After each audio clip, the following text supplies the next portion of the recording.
You know that feeling when you scroll through a dozen acoustic guitar amps, see the sleek black faceplates, the promise of studio-grade tone, and then when you actually plug your instrument and everything sounds tinny, flat, or just plain underpowered.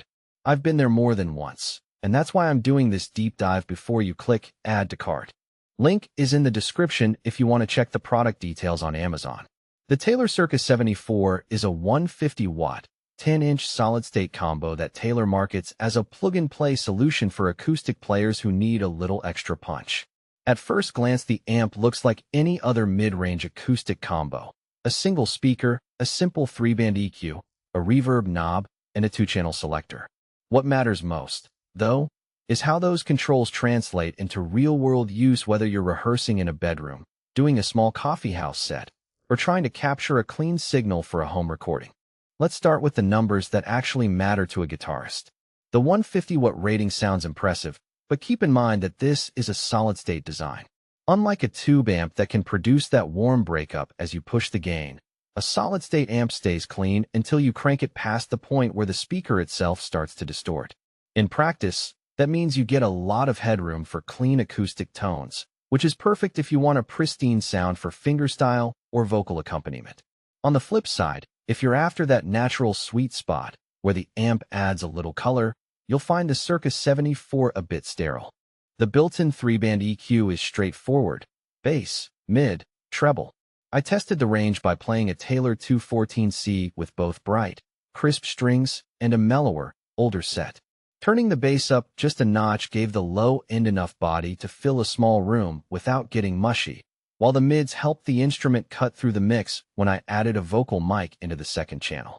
The treble knob is where the amp shows its limitation. Push it too high and you start hearing that digital edge that many acoustic players dislike. The takeaway? The EQ works well for fine-tuning, but it isn't a substitute for a full-featured tone stack. Speaking of the second channel, that's one of the hidden trade-offs. The amp offers a dual-channel layout. One channel is dedicated to the guitar input. The other is a line-level input meant for a microphone or a playback device. In theory, that's handy for small gigs where you might want to mic a vocal or play a backing track. In my setup, I connected a condenser mic for a quick vocal run, and the channel swap was seamless.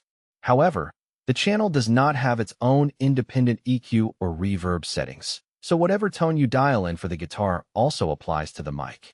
If you need separate control, say, a drier vocal and a richer guitar, you'll end up adjusting the EQ on the fly, which can be fiddly in a live scenario. Reverb on the Circa 74 is a simple tank-type effect with a single knob. For bedroom practice, a subtle wash adds depth without overwhelming the natural resonance of the guitar. In a louder environment, the reverb can quickly become a wash of echo that masks the nuance of fingerpicking. The good news is you can turn it off completely, which is a relief for anyone who prefers a dry signal for recording. I routed the line out to my audio interface while keeping the reverb off, and the recorded signal was clean enough that I didn't need to add any post-processing. One practical strength that often gets overlooked in spec sheets is the inclusion of a sturdy stand. The stand folds out of the amp's chassis and locks into place, so you can set the amp on a coffeehouse table or a living room rug without hunting for a separate tripod. The whole unit weighs just under 20 pounds, making it easy to carry up a few flights of stairs or load into a car trunk. If you're the type of player who likes to pop out of a practice space and head straight to a jam session, that portability is a genuine plus. Now let's talk about the lineout. The Circa 74 provides a quarter-inch CH lineout that feeds directly into a PA mixer, an audio interface, or a recording device. I plugged it into a Focusrite Scarlett 2i2 while playing an acoustic cover for a YouTube video. The signal was clean, with virtually no hiss, and the reverb when left on was captured as part of the direct signal, giving me the flexibility to tweak it later in my DAW. This is a big win for home studio musicians who want a quick, reliable way to get their acoustic sound into a digital workflow without a separate mic setup. So, who should buy the Taylor Circa 74 and who should walk away? If you're a guitarist who primarily practices at home, records in a bedroom, or does occasional low-key gigs in cafes, this amp offers enough.